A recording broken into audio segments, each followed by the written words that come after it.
lunar module of the Apollo 11 mission landed on the moon. Astronauts Neil Armstrong and Buzz Aldrin were in it. After the landing, Neil Armstrong tried to open the door to get down on the moon. It wasn't easy opening this door due to high pressure, but he successfully opened it after a little struggle. Then he tried to get down to the moon in his heavy spacesuit. The exit wasn't spacious, so by mistake, he hit the top, and a piece of the lunar module broke off. It was the ascent engine arming switch. Without this switch, their lunar module couldn't take off again, and they couldn't return to Earth.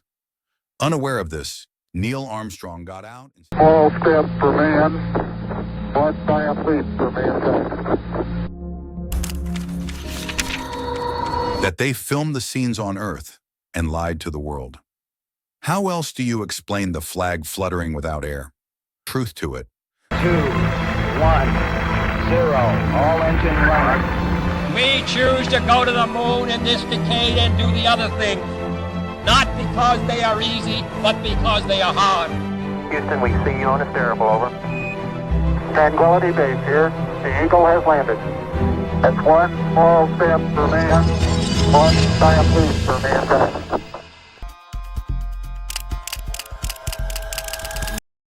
Again.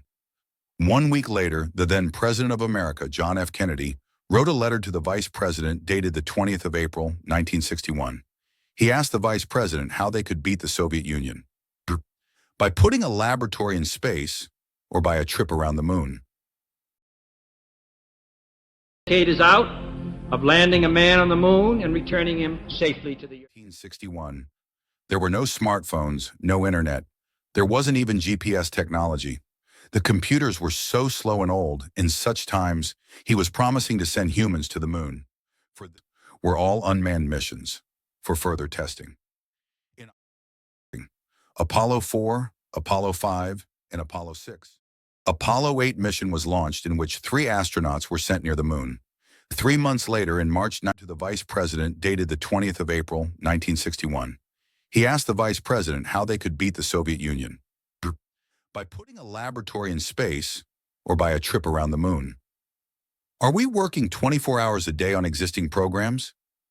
If not, why not? Are we making the maximum effort? Asking if there was another space program that could be achieved quickly that would produce dramatic results and give them a lead in the race. He got the answer some days later because he soon realized that the next big step would be to send humans to the moon. On 25th May 1961, in his famous speech, he promised the world that he would send humans to the moon before the end of the decade. Not only this, he